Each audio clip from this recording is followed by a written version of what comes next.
दोस्तों, आज जिस स्टेट के बारे में हम बात करने जा रहे हैं उस स्टेट से ज़्यादा डाइवर्सिटीज आपको शायद ही किसी और दूसरे स्टेट में देखने को मिले।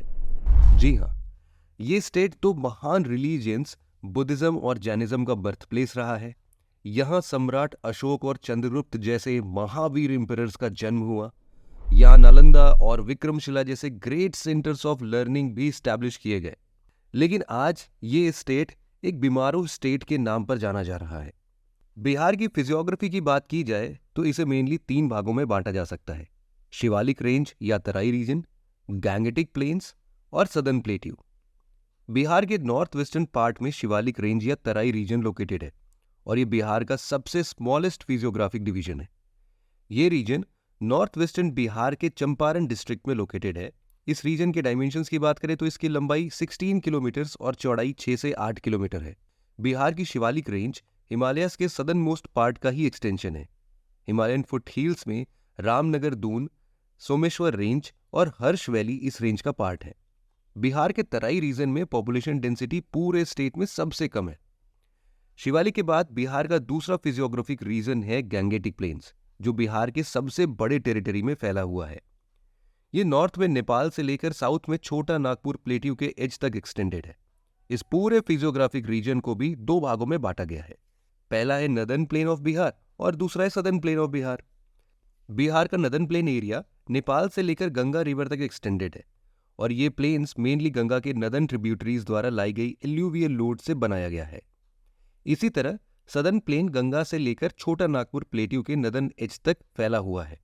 सदर्न प्लेन बिहार की नदर्न प्लेन के कंपैरिजन में थोड़ा ज्यादा नैरो है। बिहार के सदर्न पार्ट में फैला प्लेट्यू रीजन इसका तीसरा और आखिरी डिस्टिंक्ट फिजियोलॉजिकल रीजन है। सदर्न प्लेट्यू बिहार के सदर्न प्लेन्स के साउथ में लोकेटेड है। ये प्लेट्यू 2 तरह के रॉक सिस्टम यानी विंध्या रॉक सिस्टम और धारवाड़ रॉक सिस्टम से बना हुआ है। जहां Vindhyan rock system southern plateau के वेस्टर्न साइड में पाया जाता है, वहीं धारवाड़ रॉक सिस्टम इस प्लेट्यू के सदर्न साइड में लोकेटेड है। दोस्तों, फिजियोग्राफिक रीजन की तरह ही बिहार के रिवर्स को भी हम नदर्न रिवर सिस्टम और सदर्न रिवर सिस्टम में क्लासिफाई करते हैं।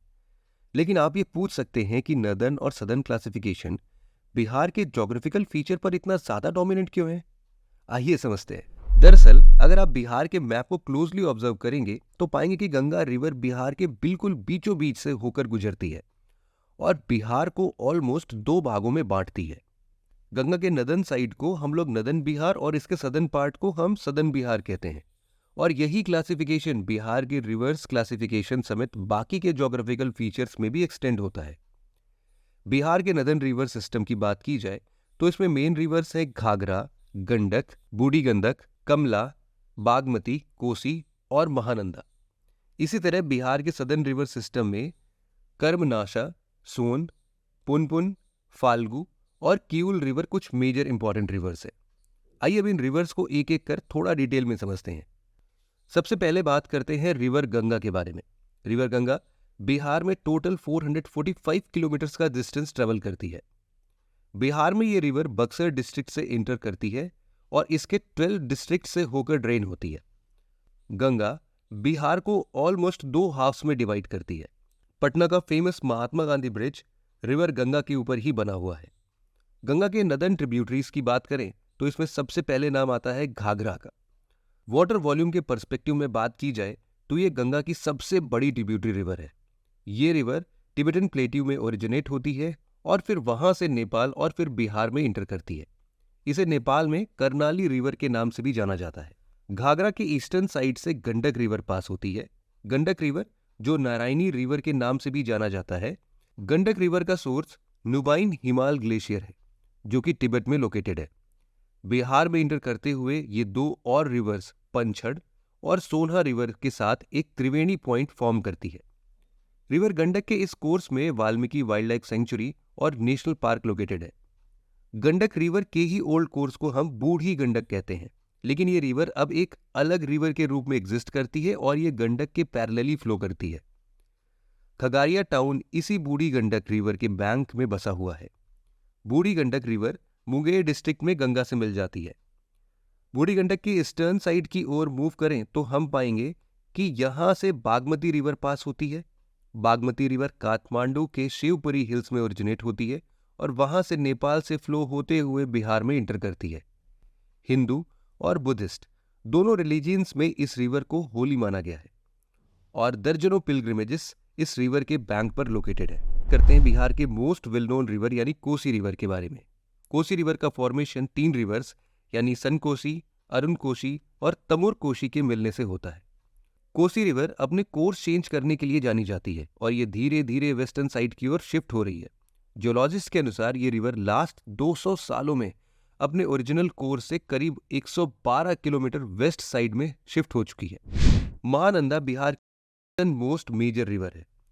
ये रिवर वेस्ट बंगाल के दार्जिलिंग में ओरिजिनेट होती है। बालासोन, मेची, कंकाई और कालिंद्री रिवर्स महानंदा के कुछ मेजर ट्रिब्यूटरीज हैं। ये रिवर मेनली रेनफेड रिवर हैं जिसका वाटर लेवल विंटर और समर में काफी कम रहता है, लेकिन रेनी सीजन में अचानक से काफी बढ़ जाता है। अब तक हमने बिहार के नदर्न रिवर्स को देखा, लेकिन सदर्न बिहार में यानी गंगा के सदर्न साइड में भी कई सारी इंपॉर्टेंट रिवर्स ड्रेन होती हैं, जिसमें सबसे मेजर रिवर है सोन। सोन रिवर छत्तीसगढ़ के अमरकंटक रेंज में ओरिजिनेट होती है और वहां से ड्रेन होते हुए बिहार और झारखंड के बीच एक नेचुरल बाउंड्री बनाती है। घग्गर, रिहांद, कन्हार और नॉर्थ कोयल रिवर इसके मेजर ट्रिब्यूटरी रिवर्स हैं। बिहार में इस रिवर के ऊपर इंद्रपुरी बराज बनाया गया है, जिसके थ्रू सोन रिवर के वाटर को सोन कैनाल सिस्टम में डाइवर्ट किया जाता है। बिहार में इंटर करने के बाद ये रिवर पटना के नजदीक गंगा से मिल जाती है। सोन रिवर के अलावा पुनपुन और फाल्गु भी 2 इंपॉर्टेंट मेजर सदर्न रिवर्स हैं। पुनपुन रिवर झारखंड के पलामू डिस्ट्रिक्ट से ओरिजिनेट होती है। ये एक रेनफेड रिवर है, लेकिन रेनी सीजन में इसका वाटर लेवल कंसिडरेबली बढ़ जाता है और इसी रिवर की वजह से पटना में फ्लड जैसी कंडीशन बन जाती है। इसी तरह फाल्गु रिवर भी झारखंड में ही ओरिजिनेट होती है। इसे नीलंजना रिवर के नाम से भी जाना जाता है। हिंदू और बुद्धिस्ट दोनों रिलीजन में इस रिवर को होली माना गया है। फिजियोग्राफी और रिवर्स के बाद बात अगर अब बिहार के फॉरेस्ट कवर और प्रोटेक्टेड एरियाज की जाए तो इस स्टेट में केवल 7.1% टेरिटरी ही फॉरेस्ट से कवर्ड है। इस स्टेट में लगभग हर टाइप्स के फॉरेस्ट पाए जाते हैं। Tropical deciduous forest major forest type है। बिहार में एक नेशनल पार्क और 12 वाइल्ड लाइफ सेंचुरीज लोकेटेड है, जिसमें बर्ड और डॉल्फिन सेंचुरीज भी शामिल है। बिहार का इकलौता national park Valmiki national park है, जो इसके नॉर्थ वेस्टर्न एरिया में वेस्ट चंपारण डिस्ट्रिक्ट में लोकेटेड है। एक नेशनल पार्क होने के साथ साथ ये एक टाइगर रिजर्व और एक वाइल्ड लाइफ सेंचुरी भी है। गंडक रिवर इस नेशनल पार्क के बीचों बीच से होकर निकलती है। इसी डिस्ट्रिक्ट में एक और वाइल्ड लाइफ सेंचुरी लोकेटेड है, जिसे उदयपुर वाइल्ड लाइफ सेंचुरी के नाम से जाना जाता है। ये मेनली एक वेटलैंड है जो गंडक रिवर द्वारा बनाए गए एक ऑक्सबो लेक पर बना हुआ है। Kaimur wild life sanctuary Bihar का सबसे बड़ा वाइल्ड लाइफ सेंचुरी है और ये कैमूर डिस्ट्रिक्ट में 1505 स्क्वायर किलोमीटर्स में फैला हुआ है। इसी सेंचुरी के बगल में Gautam Buddha wild life sanctuary है, जो गया डिस्ट्रिक्ट में लोकेटेड है। बिहार के जमुई डिस्ट्रिक्ट में नागी और Nakti wild life sanctuaries located है, जिसमें Nakti wild life sanctuary Bihar की सबसे स्मॉलेस्ट वाइल्ड लाइफ सेंचुरी है। मुंगेर में located Bhimbandh wild life sanctuary का अपना रिलीजियस सिग्निफिकेंस है।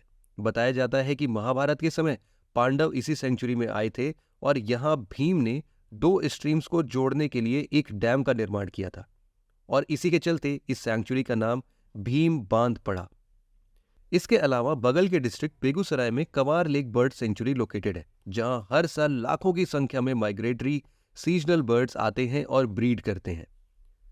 Pant wild life sanctuary Bihar के नालंदा डिस्ट्रिक्ट में लोकेटेड है और ये बिहार में टूरिस्ट के लिए एक मेजर अट्रैक्शन पॉइंट रहा है। ये सेंचुरी नालंदा में 5 हिल्स से घिरा हुआ है, जिनके नाम है रत्नागिरी, विपुलगिरी, वैभरगिरी, सोनगिरी और उदयगिरी।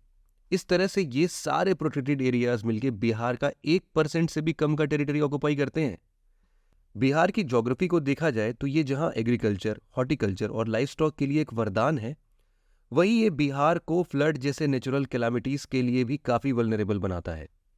बिहार के पास मिनरल रिजर्व्स लगभग ना के बराबर है और ये इस स्टेट का इंडस्ट्रियल पिछड़ेपन का एक बहुत बड़ा रीजन है। तो दोस्तों, ये तो था एक ब्रीफ डिस्कशन बिहार की ज्योग्राफी पर। आपको ये वीडियो कैसा लगा हमें कमेंट सेक्शन में ज़रूर बताइए और साथ ही ये भी बताइए कि वो कौन से स्टेट्स हैं जिसके बारे में आप हमसे इसी तरह के और वीडियोस एक्सपेक्ट कर रहे हैं। मिलते हैं आपसे ऐसे ही और इंटरेस्टिंग स्टेट्स के इन वीडियोस के साथ। तब तक के लिए जय हिंद।